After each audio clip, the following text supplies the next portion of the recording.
Mr. and Mrs. Martinez wanted to raise their 11-year-old daughter, Elizabeth, to do the right thing. However, they had to lie. They lived in Cuba, and they were members of the Communist Party. Inside the home, the two parents bitterly complained about what was going on and how their country was being destroyed. When Elizabeth was old enough to attend school, her parents set her down and said, "Whatever they say in school, don't say anything against it. We have to stay safe."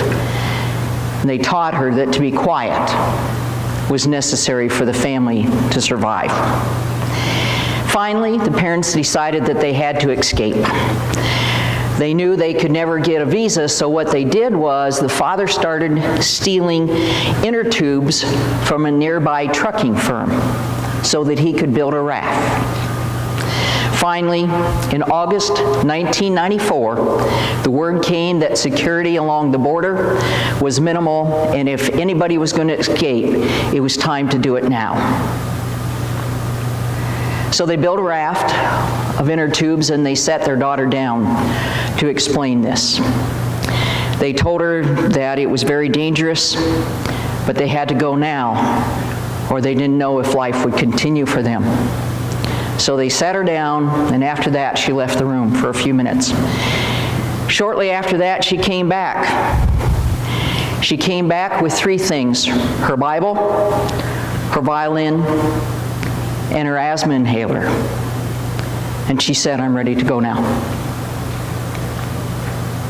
A story of courage that was told in Cuba and many countries of this world many times over.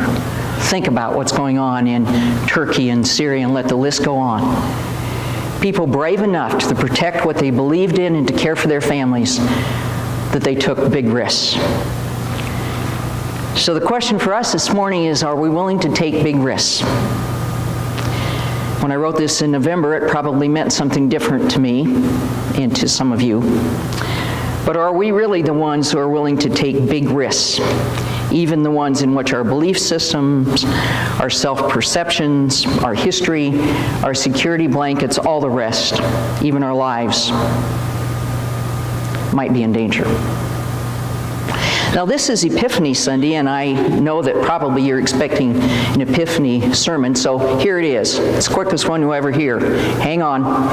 This is a summary of Epiphany from Stephen Driver, a spiritual formation director from the great state of Indiana. So this should precipitate a response, at least from Midwesterners. This guy is from Indiana, and he summarizes Epiphany, and he says, "By becoming a particular person, the Son of God showed us not only how to be human beings, but how to be particular men and women. Thus, in the incarnate Son of God, we catch a glimpse of what it means to be fully human. And in baptism, we are offered the possibility of embracing our humanity." You remember the story. John didn't want to baptize Jesus. He thought he wasn't worthy. But he went ahead and he did it in obedience to God because he was told to do that. So the bottom line to Epiphany is this: Jesus is declared fully human, and his baptism was the start of his ministry. Just like, as Ed talked about, our baptism is the start of our ministry, and we are each in ministry with each other. So is there a specific message on which we might focus today? Are you curious at all why God wanted Jesus baptized at the particular time, in the particular way? One of my questions has always been, why didn't it happen earlier? I mean, Jesus only had a how many year ministry? 3. Why didn't God get Jesus going sooner? I mean, 33, life expectancy was 38, 40 right in there. Why didn't God want Jesus to start his ministry sooner? There's no answer in the Bible. Really, 3 years was a short time. Couldn't have had more impact and more people in the world if he had a 5 or 10 year tenure? I mean, it seems a very logical thing, but that's not the Bible story. Maybe the reason why Jesus was baptized when he was is that God determined he was ready. Just then, he was ready. There's an old Peanuts cartoon in which Charlie Brown says to Linus, "Life is just too much for me. I've been confused since the day I was born. I think the whole trouble is that we're thrown into life just too fast. We're really not prepared or ready." And sometimes, don't you have that feeling? Like, oh my goodness, me, us, we're supposed to do this. We're just not ready. But maybe we are ready in the midst of difficult things to deepen our spiritual life. A few months ago, Presbytery brought in a smart man, Reverend Tom Toole, to do some training on healthy churches so that healthy and prepared people could be healthy churches. He asked a bunch of questions. I'm not sure who else was there. George was there. Dave, I don't know if you were there. But a lot of us were really taken with Toole because he asked very fundamental questions. I'm going to take his questions and put them into two buckets. For each of us, what kind of person do I want to be to the world? For each of us, what kind of person do I want to be to the world? And then for our church, what kind of person does our church want to send forth into the world? For our church, what kind of person do we want to send forth into the world? For each of us, what kind of family and friends do I need to have to be the person I want to be? There are people in our church, including me, who have struggled with addictions. And they tell you some simple things when you go into 12-step programs. Just give up all your family and all your friends, you'll be okay. It's not quite that clear, but it is very clear that to live a life of sobriety, new friends are required and old friends must go away.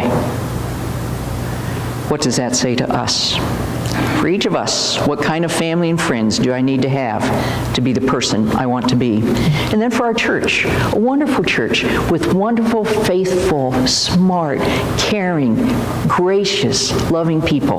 For our church, what kind of church do we need to be to produce the kind of person I want to be in the world? These questions are based upon what I have said several times. The church is not here. We're the community of faith here. The church is out there in the world. We're out there as a church and we're out there as people, showing that people are loved by God. The more we are open to what God is doing outside of ourselves, the more ready we are to participate in God's kingdom. And that's predicated on that God has decided we're ready. Each of us, we are ready to proclaim our faith and to be the church. What is it that each of us needs to be ready? What does Mission to Soul need to be ready to be out there? Space for conversation, space for regrets, space for excitement, space for change, all of that. But we are God's people, and we are God's people together. Elizabeth was ready with her Bible, her violin, and her inhaler. What is it we need to be ready?